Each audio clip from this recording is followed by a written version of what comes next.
Pacers fall to the Pistons and are now 2-15. They can thank one terrible stretch of this game because their bench was better. Jarace Walker was better. A lot was better for the Pacers, but it wasn't enough. And we'll explain why on today's Locked On Pacers podcast.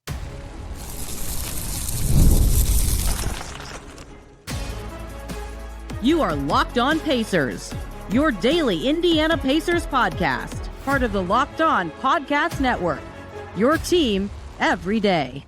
What's up, everybody? Happy Tuesday, and welcome into another edition of the Locked On Pacers podcast, where we, of course, talk about the Indiana Pacers. As always, my name's Tony East. I cover the team for Forbes and Circle City Spin, and today we're going to hope my voice makes it through 30 minutes because we have a lot to talk about for Pacers.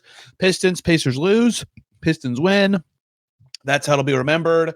And yet a lot of small things trending in a good direction for the Pacers. Jarace Walker, very good. Perhaps his best game of the season, almost certainly his best game of the season. The bench was finally productive, albeit on a night where two of the Pacers, air quotes, big three, did not play particularly well. A very spirited comeback from the Pacers, something they hadn't done in many of their recent blowouts, all stuff that they would and should consider progress from their current 2-15 situation, and yet done in by something similar to what's happened to them in other games, but earlier and faster than normal. One just god-awful stretch of basketball, which we'll contextualize a little bit more today in the first segment, this second quarter run from the Pistons, and then we'll get into so much more from this game and the Pacers pushing back in, why that run was so frustrating, according to Pascal Siakam, which I thought was exceedingly telling and interesting. Okay, so I'm beating around the bush too much. Let's actually talk about why the Pacers lost this game, because the final score was 122-117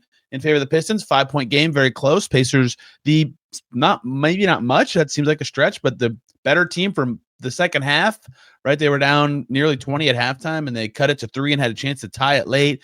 They were down 17 or 18. I can't remember, early in the fourth quarter, right? They had a really good surge, Pacers-esque from seasons past, last season, the season before that, where they were able to cut it close, but they weren't able to win because their deficit was too big. And their deficit was too big because they were just absolutely awful for a stretch of play in the second quarter of this game.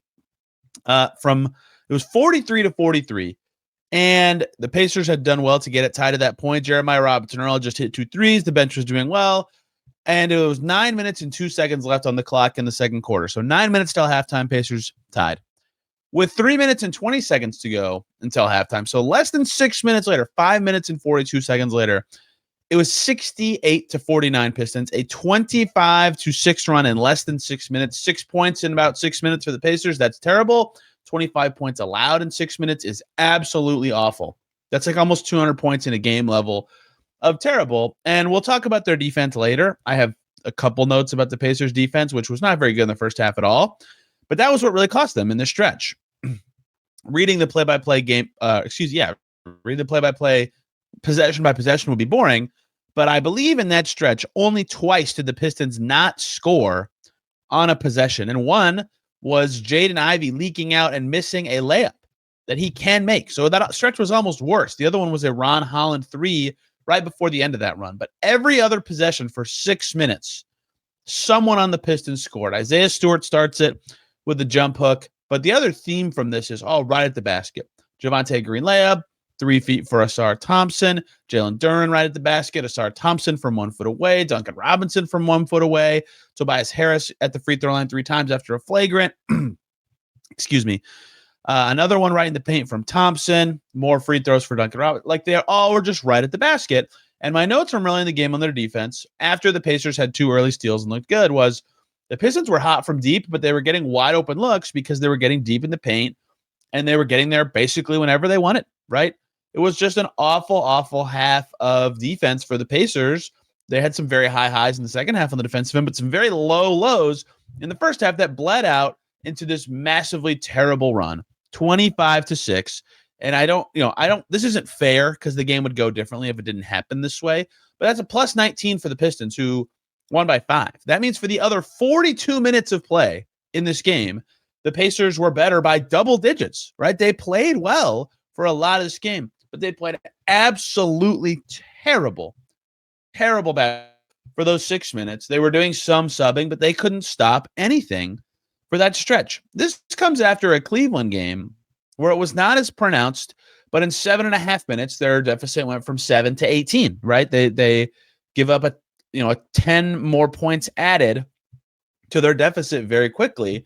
And I feel like, we've seen the Pacers this season, their third quarter deficits, usually like it did against Cleveland, is where things separate, but maybe not to this extent that it did against Detroit, where it happened like that. And I know finally a website that tracks runs in the NBA of greater than 10 over a certain amount of time. They have not updated their data for this specific season yet, but just for some context for how bad tonight's second quarter was for the Pacers against the Pistons, last year they had 25 instances in any game in 2024-25 where the opposing team had a run at any point in the game where the difference was 19 points or more.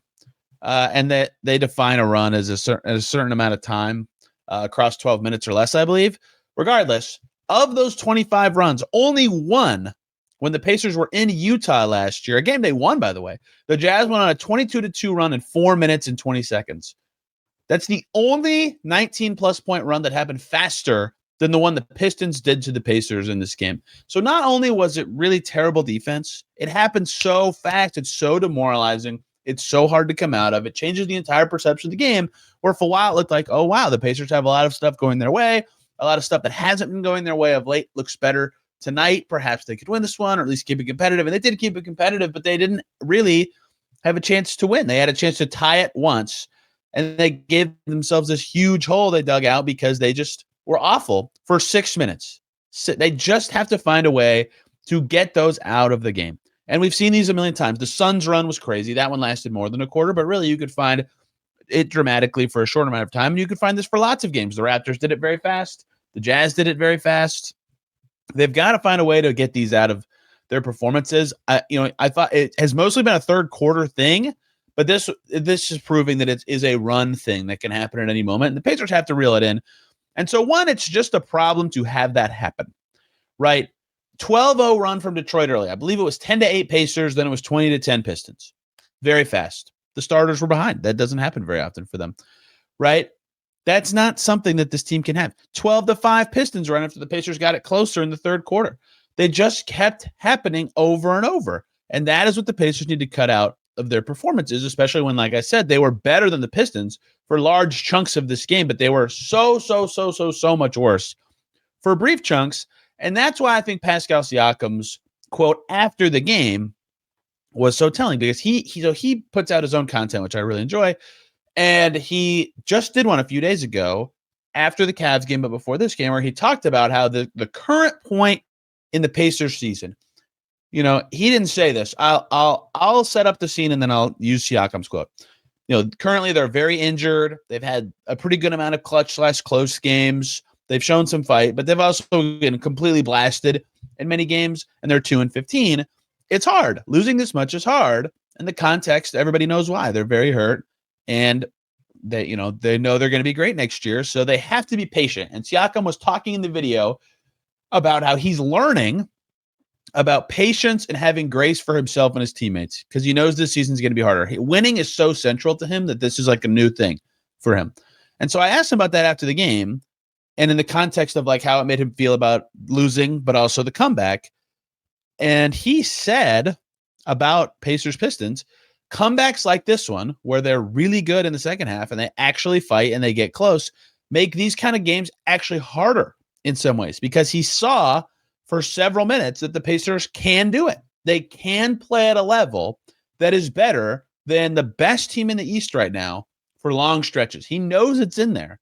But then for some reason, every game for 6, 8, 10, whatever minutes, they don't just lose it. Like it goes from them being good to them being like average or slightly below average. They go from like they can hang with anybody to like this is the worst team I've ever seen. And so one, that is obviously these runs are a huge problem. They have to clean them up. It's happening way too often. And it's happening at a frequency that makes you think that it's a trend and not a blip. But two, it makes Pascal Siakam's point totally true. They are capable of avoiding them. They are. Their record suggests they're not, but they are. And they haven't. And they have to find a way to clean these up, because in this game, it was the difference. It literally was. In the Cavs game, it was more pronounced. The third quarter was the difference. And I talked about third quarters a little bit after that game. They've got to figure it out because it just cost them a win that would have been a good win against a great team. Alas, they will head out on the road and try to beat another good team, the second best, the red-hot Toronto Raptors in the East.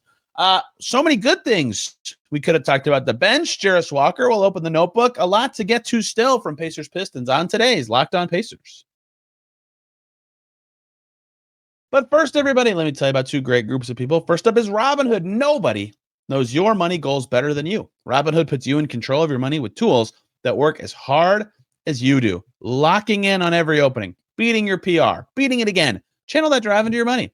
Robinhood puts you in control of your money. Trade stocks and ETFs, options, futures, and crypto all on one platform. You can now build and execute your own trades from a desktop with Robinhood Legends advanced tools, or take advantage of the new Robinhood Strategies with a tailored portfolio managed by a team of experts. You expect more from yourself. Expect more from your money. Get started today at Robinhood.com/yourmoney. Again, that's Robinhood.com/yourmoney. Your money, your move. We also have to talk about the great folks over at DripDrop. I have DripDrop in this cup right now. It's actually gone. I chugged the water right before I started recording because my throat is not doing the greatest. But when I'm hydrated, everything works better. So I'm drinking a lot of water. My focus, energy, mood, even my skin. That's why I've been using DripDrop. Doctor-developed hydration that keeps me running at full power no matter what my day looks like. It's not your average sports drink. It delivers 3 times the electrolytes, half the sugar of leading brands, using a science-backed formula trusted by medical professionals, firefighters, and over 90% of top college and pro teams. Make it a part of your daily routine very easily. Mix a packet in the morning before you go to the gym. Fight through that midday slump. It tastes very good. I love the watermelon flavor. I have the zero sugar pack. It's delicious. It's your secret weapon. Stay sharp all day. Be hydrated. It's non-negotiable being hydrated. DripDrop helps you feel sharper, calmer, and just better overall. Right now, DripDrop is offering podcast listeners 20% off your first order. Go to DripDrop.com. Use the promo code LOCKEDONNBA. That's DripDrop.com. Promo code LOCKEDONNBA for 20% off. Stock up now before the heat hits hard and keep your body and mind performing at their best with DripDrop. We are back here on Locked On Pacers. Thanks for making us your first listen today and every single day or second listen. Locked On Pistons. Kuka Hill will tell you about the Pistons side of this basketball game. Some second quarter brilliance, some good play from Jaden Ivey, who's back from injury. Jalen Duren just continues to pummel everybody. Kuka Hill crushing it on a team that is winning a lot of games. He covered a 28-game losing streak for Locked On Pistons. No one deserves this more, perhaps, than he does. Okay, we got to talk about the individual one-player biggest story of the game by far was Jarace Walker. Whew, there he is. He made some shots. He made many shots in this game. In fact, the Pacers' 2 leaders in shots in this game, not made shots, to be clear. Not Pascal Siakam, not Ben Mathurin, not Andrew Nembhard. No, in fact, Mathurin and Nembhard combined would not have made as many as one Jarace Walker, who was 8 makes in this game, tying T.J. McConnell for the Pacers high on 10 attempts. Jarace Walker was scorching hot from deep. 5 for 6 is his final line, which is not fair. His miss was super late when the game was already basically decided. He was 5 for 5 on shots that actually mattered. 6 boards, 2 assists, 1 steal, just 2 turnovers, 21 points. The second most of any Pacer in this game. Siakam did mention this after the game. Like, when you make shots, things will look better.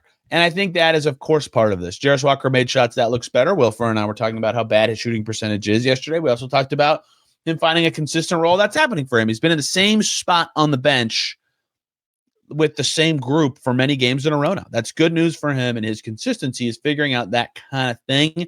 Here's how effective he was today. He entered the game with a field goal percentage this season of 30.7%.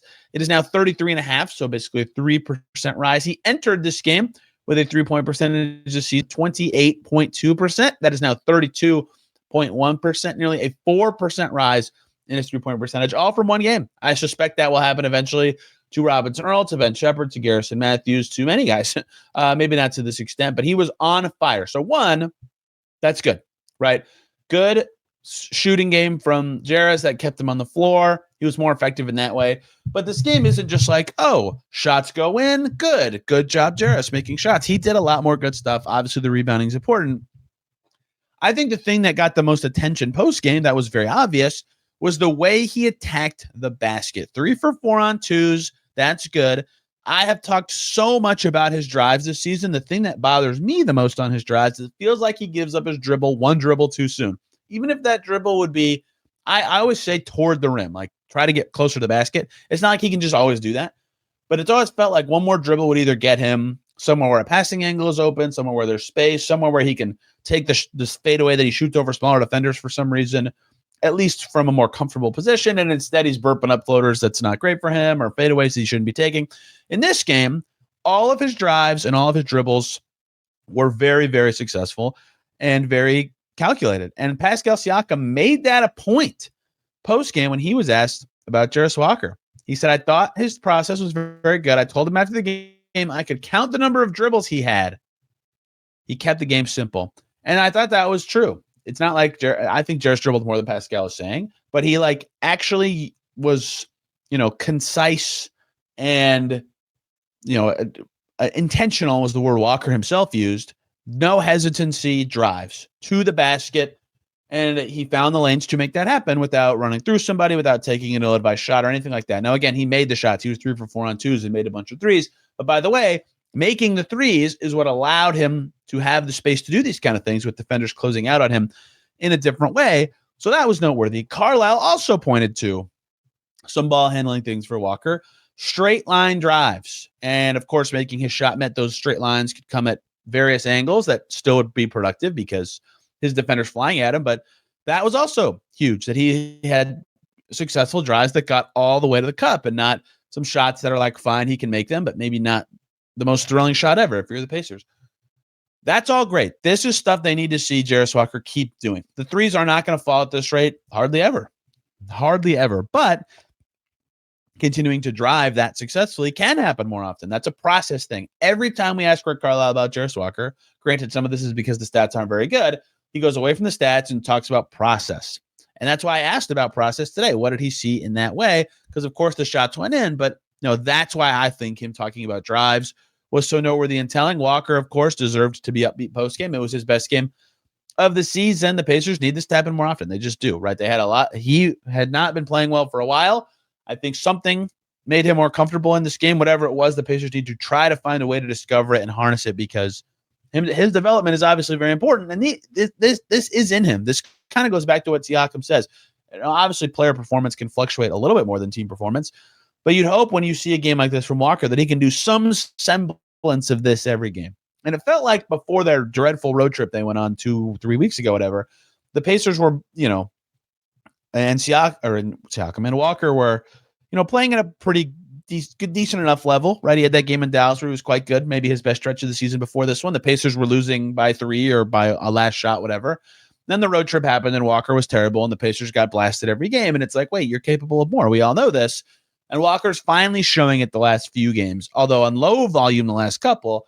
And this one, he was awesome. I think that those will be the key things to watch going forward is, can he keep doing that without hesitating, without having to think? Because he still did, unfortunately, like looking at my notes, he missed albeit a tough layup, but he missed a layup after all this and then had his lazy pass turnover not long after that. Like that is still a part of what he does. But when he makes 5 threes and makes 3 for 4 twos, he saved them. Like he closed the game. He was a huge part of them pushing to make this one competitive again. So huge game from Jarace Walker, and not just because he made shots. And that actually is the key thing here.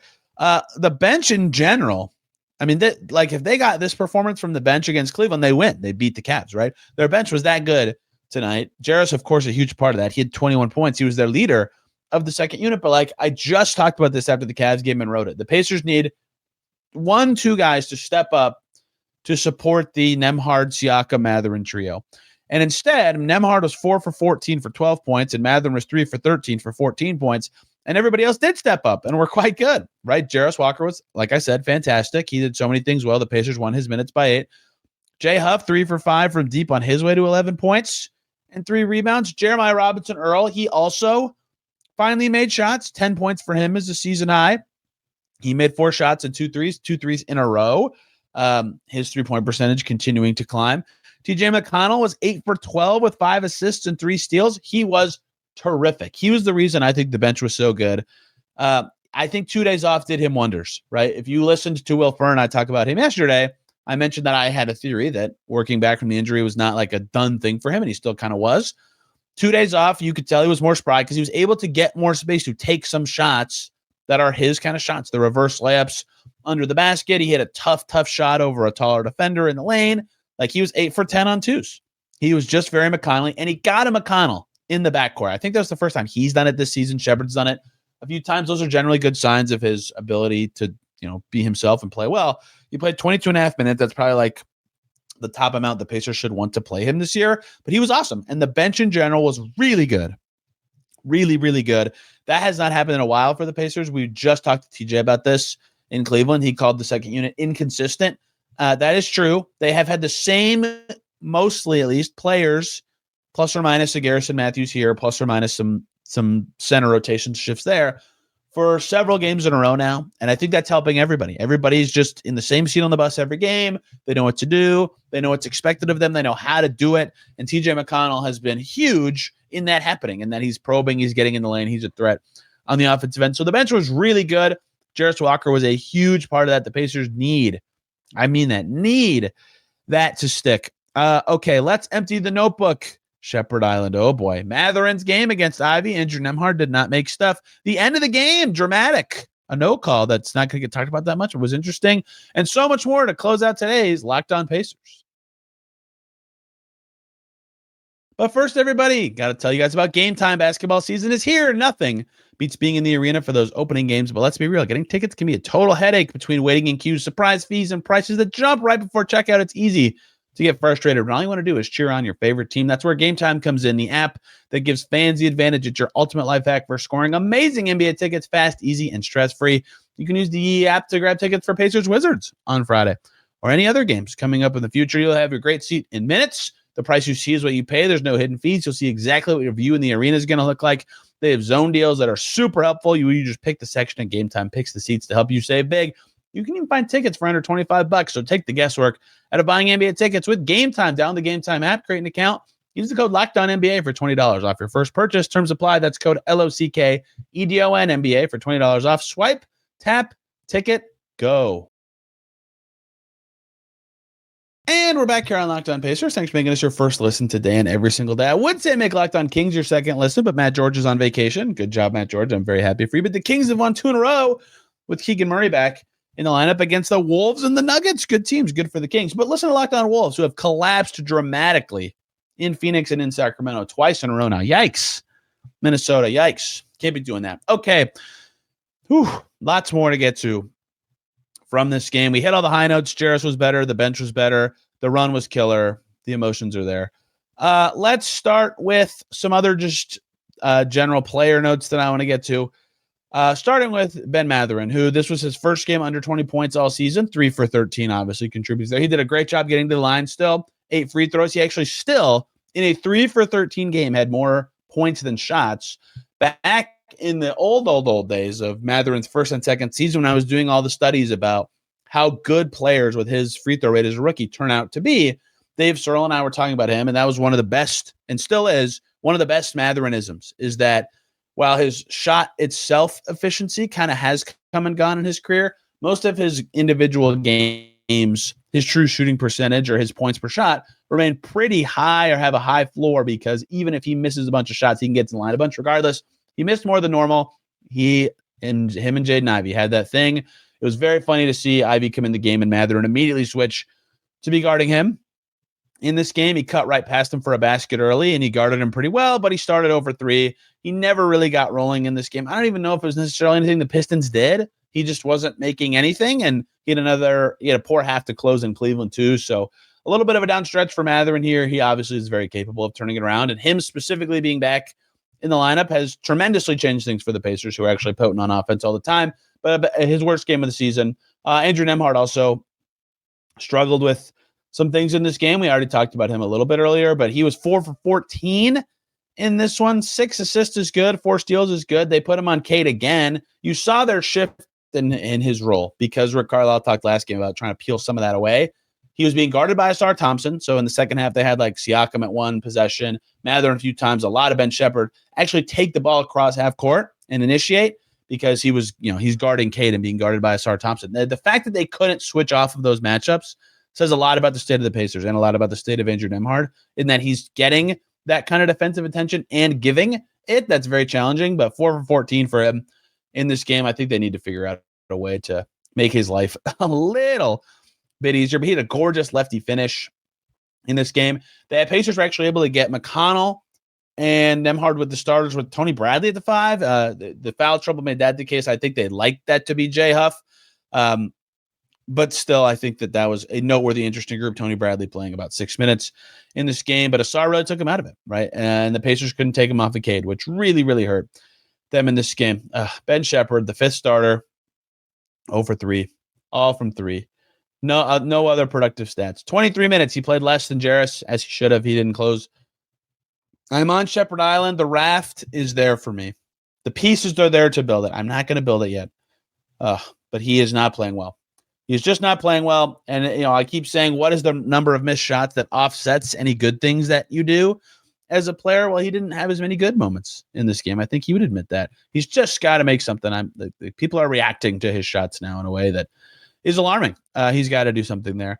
But he did have he had 2 great defensive reps in the fourth quarter. One against Asar Thompson. I think the other one was against Cade, where he kept them out of the paint or kept them out of being close to the basket with his chest and defense. And they both made tough shots right over him, right? Like that makes his defense look worse than it is, but he's not playing particularly well. Siakam. Oh, wait, that's not the Siakam section. Oops. Oh, Siakam had a couple rough turnovers in the second quarter of this game. He had a landing zone foul that was very atypical for him. He was still super productive with 24 points, 8 rebounds, 3 assists, 2 steals, 2 blocks, but 3 turnovers, 2 fouls. There were a couple plays I think he would like back, but you have 24 points on 12 shots. It's a good game. He was pretty good. Jay Huff got stuck in space in this game again with Caris LeVert on him. He's sliding to the top of the key to stay with LeVert. LeVert, one crossover, gets to the basket, draws a foul. That's why they're going to zone so much. Jay Huff defending in space, not his thing. His side-to-side movement isn't there. His dead sprint's pretty fast, but defensive sliding is tough there. Having him around the basket all the time obviously had been working. It's not easy to just flip a switch and go to zone all the time because this basket came after a transition play, but that's why they're doing it. Like when the opposite happens, you really can see and reveal what's going on. A couple just general notes from the game, the very end and throughout it. The Pistons, had a 12-0 run in the first quarter. Pacers responded very well. And so on one hand, good response. It's good to keep it close after a 12-0 run. That's been a problem for this team. On the other hand, that was the first sign that the starters weren't playing well, right? That's what makes a game like this frustrating if you're the Pacers, is you saw it, like to go back to Siakam's quote for the 3,000th time, they've seen the starters be better than this. They know they're capable of it. If the starters were better, they'd have won this game. The bench was better. They had not seen the bench be better. If the bench was better in some previous games, they would have won those games. They needed that to flip, but the starters were not very good early, right? That's what my actual note was, is the Pistons went on that 12-0 run. Just a very strange time for the opening 5 to look poor. They were struggling with all sorts of things out of the gate as the Pistons went on their run. Tony Bradley dropped a rebound right after he came in the game, and then he came right out for Isaiah Jackson. That was noteworthy because they actually could have used him to play a little more, but that was a tough mistake to soak up some fouls. He had 2. Isaiah Jackson had 2. Jay Huff had 5. They were really fighting the foul bug all night. 27 fouls for both teams in this game. 71 free throws. Yuck. That game flow usually is advantageous for the better team. And the Pacers were in the bonus, for example, like the last 7 minutes and 24 seconds of the third quarter. That's good, but it was just very ugly and grindy as a game style. Last thing, of course, the ending. They ran the 4 verts play. They get Mathurin an open 3 to potentially tie the game. They love that play. It works. It gets them a 3. People asked, why didn't they run it for Jarace? Jarace was the inbounder on the play, by the way. He threw it to Mathurin. Why did they run it for Jarace or a different shooter? It's easy to say that with hindsight, but I think track record matters. I think Cahan matters. I would have been okay with that if that's what the Pacers did. I don't think going to Mathurin is bad at all. And getting an open 3 when the other team is very incentivized to foul you and prevent it is good work. They actually ran a good play and got a good shooter, an open shot.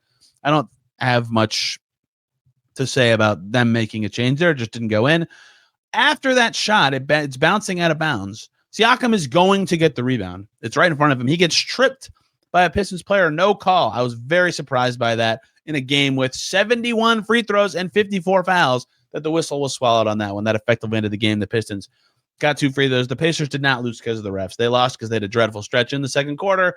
In this game, they've got to clean it up. They've got to be better. They'll try to in Toronto on Wednesday, and then 2 home games after Thanksgiving. We'll have it all right here on Locked On Pacers and so much more. Tomorrow, we'll be talking more about this team, perhaps with a guest. Perhaps I give everybody Thanksgiving week off from dealing with me all the time.